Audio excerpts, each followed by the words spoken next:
مكتبة أوبري المتواضعة هي المكان الجميل اللي رح نزوره سوا مع بعض اليوم. بالرغم من صغر هذا المكان إلا أنه هو له أثر كتير كبير بالمنطقة. مكتبة أوبري هي محطتنا اليوم، بتمنى لكم كتير من المتعة. أنا سلام سعيد وهون بكتاب بغير حياتك. Welcome to the Aubrey Area Library. These are our heroes because they're wearing masks, as we're wearing a mask right now. When you first come into the library, we have our large print rotating collection. So this is just large print, and it's a collection that rotates every few months with other libraries that sign on to the collection. Wow. We have our display for what's going on at the moment. What's going on in the moment? Here we are. We have brand new books that have been in the library less than 6 months, and they all have the new sticker.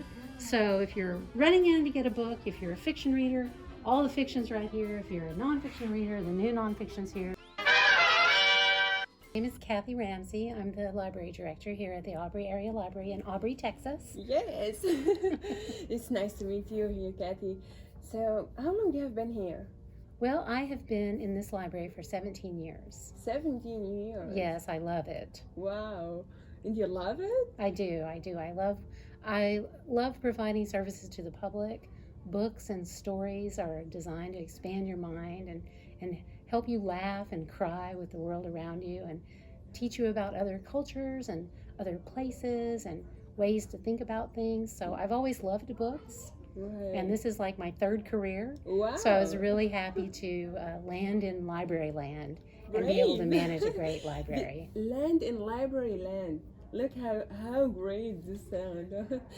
But how you have been here 17 years, but this building is 11 years? We had a library in downtown Aubrey. So the city of Aubrey, or the people of Aubrey and the surrounding area, wanted to build a library for the Texas Sesquicentennial event. So they got together a bunch of donated books and built a new library in a small donated facility that was part of the city offices. Wow, so many of this book is donated?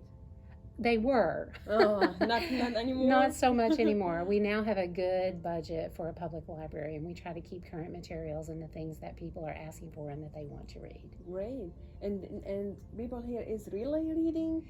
Yes, people here are really reading. Now with COVID, you can't just walk in. You have to have an appointment, and we only have, a few people at a time. But you can see last year we had almost 30,000 people in a year. Wow. And then this year we don't have quite as many, but we do curbside delivery. It used to be normal to have 200 people a day. A day? A day. Wow. And now we have, we're doing library by appointment, so we try to make sure that, like, we have one family with a child over in the children's area, so they have their specific appointment, so there won't be another family with children. Right. And we have one person on the computer, so we can accommodate 3 or 4 people on the computers at a time, without violating the COVID guidelines. And then if we have a family with teens, we make sure we only schedule one family to browse the teen area. So that gives everyone a chance to have safe library time. Come back every 2 weeks and have a new book, and especially families with children. So a lot of times the families with children will take home 30 books at a time, and those kids will go through them. Sometimes they'll come back twice in a week. Wow. And then some of our retired readers will take 2 or 3 new books and go through those in a 2-week period, and then bring them back and then get more new books. Great. So I'm happy to hear we that. try to accommodate our circulation policies to where it fits a variety of needs. We have, during COVID, we aren't doing these things, but before COVID, we had a lot of senior activities in our big room. Exercise classes, gardening classes, cooking classes. And then we also have another room where we allow people with laptops that need to work from home but not at home. Not at home. So we have some regular people that use that large room. Oh, I believe this is the area outside. We have it really, it's right over next door. It's a 4,000 square foot community room. I see it. So we have the tables spread out so we could fit 6 to 8 people in there at a time, and they would still be well over the 6 feet apart. And we always wear our masks. Our current newsletter doesn't have a lot of activities on it, but our previous newsletter was like constantly full. So our book club still meets on Zoom. They're having their 200th book tonight. We also have Cotillion. So Cotillion is where you teach young people the proper way to sit at a table and eat, how you manage your utensils and your different drinks, and how to pull a chair out for a young lady, proper social etiquette. And then at the end, they always have a dance with a teacher that teaches the boys and the girls appropriate dancing.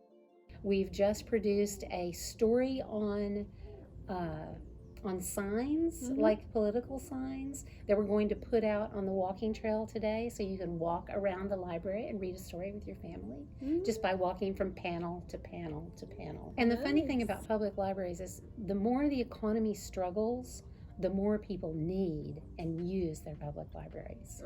If things are going really well, public library usage can tend to drop off a little bit, and that's the time that public libraries really beef up any areas that need bolstered. Oh, it's a good time for library though. Yeah, but when things are struggling, people need their libraries more. They need the internet, they need the research that the librarians can provide, they need the books to bring home for entertainment and education, and they need the fiction to escape from what's going on. That's right. So many of our public library users are using our curbside delivery, but we also have digital books.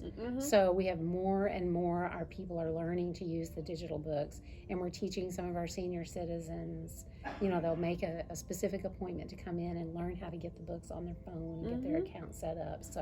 So we provide a lot of that access. I see here some names or something is written down there. What is this? Those are the names of the people that helped build that. So when we first built this building, this room was very boring. And we had an artist enclave downtown Aubrey called Mecca on Main. Call it what? Mecca on Main. Okay. And so there were a bunch of artists that had art stuff there. Wow. And they came up with this idea of a possibility, and the artist's name is Linka. And so this is all torn up newspaper. I see, I So see. everyone that put something on the wall signed a leaf and put the leaf in a bucket, and then when we were all finished, Linka came and finished it and put all the leaves up. Wow. So it's our possibility tree, and then the road leads off to your future. Oh, it has a meaning as well. Oh gosh. Here is the end of my future. Nice. Yeah. It's a long way there.